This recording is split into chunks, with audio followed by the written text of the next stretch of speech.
Oh, thank you, Adrian. I'm trying to get my hair to look like Superman's. Is it working? Looks pretty good. Thank you very much. Kurt, how are you? I'm well. Nice to have you here. Of course, Frantic Films. Very proud of that local company. Yeah. Tell us a bit about the film company itself. It started, well, I'm not a super expert on it, but it started around 96 or so by Chris Bond and Ken Zarniak. And they basically started it, and they got, their first big gig was The Storm of the Century by Stephen King. Right. And after that, they got a gig doing the opening shot for Swordfish, and it sort of just exploded from there. And I have a list. I don't know what I do with it, but I mean, you guys have done so much film work.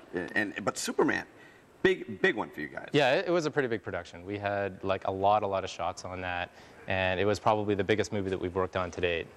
Now you got an event coming up. Yes. And as a matter of fact, really soon. Yeah, 7 o'clock. 7 o'clock. How's your watch doing? Yeah, 7 o'clock. What's going on? Basically, I'm doing a talk on all the visual effects that we did for the movie. I'm going to show some behind-the-scenes stuff on what we did, and basically just break down a couple of shots and show like all the nitty-gritty process that goes into making the effects. I'm glad you said nitty-gritty process, because we were talking off camera, and it's a labor of love. It is. How much time did you guys put into Superman Returns? Superman, sorry.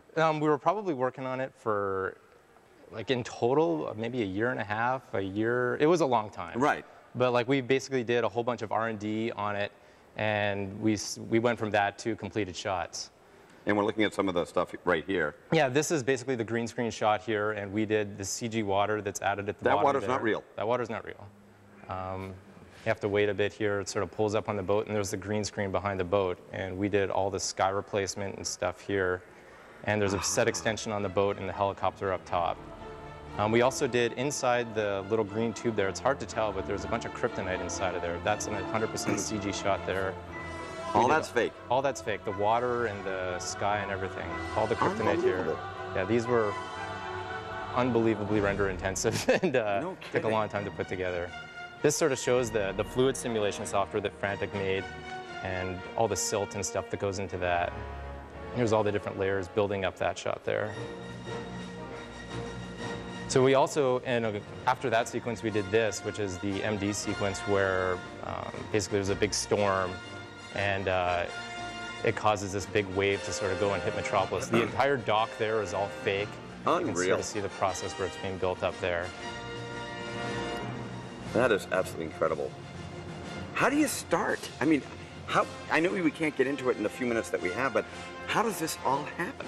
Well, it's basically, it starts in previs. I mean, there's sometimes we or another company will basically just take the storyboards that someone draws, right, and then we'll take that into an animatic form where it's basically rough CG guys walking around like this, and then they play around with that, get the timing and blocking all worked out, and then it's sort of take it from there to final. So tonight, how does it all work?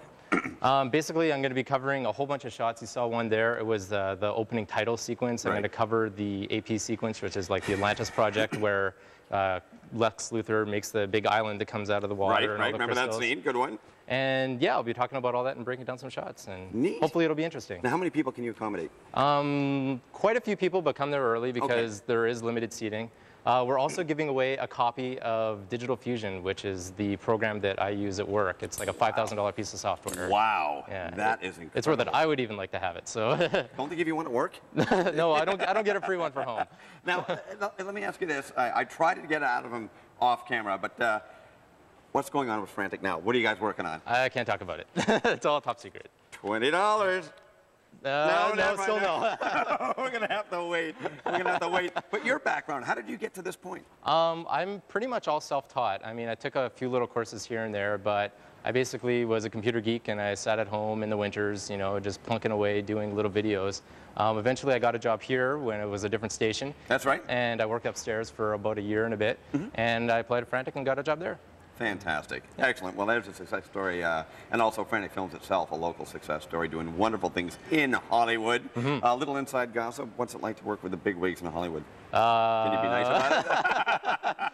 No, it's double-edged sword. Okay, they're wonderful people out there. Yes, indeed. Well, listen, you guys, it is well worth the sweat and the hours, the long hours you put in, because the effects are absolutely seamless and wonderful. Thank you very much. My pleasure. Thank you so much, and continued success. Thank you. All right, listen, if they need another Superman, you know, I'm available.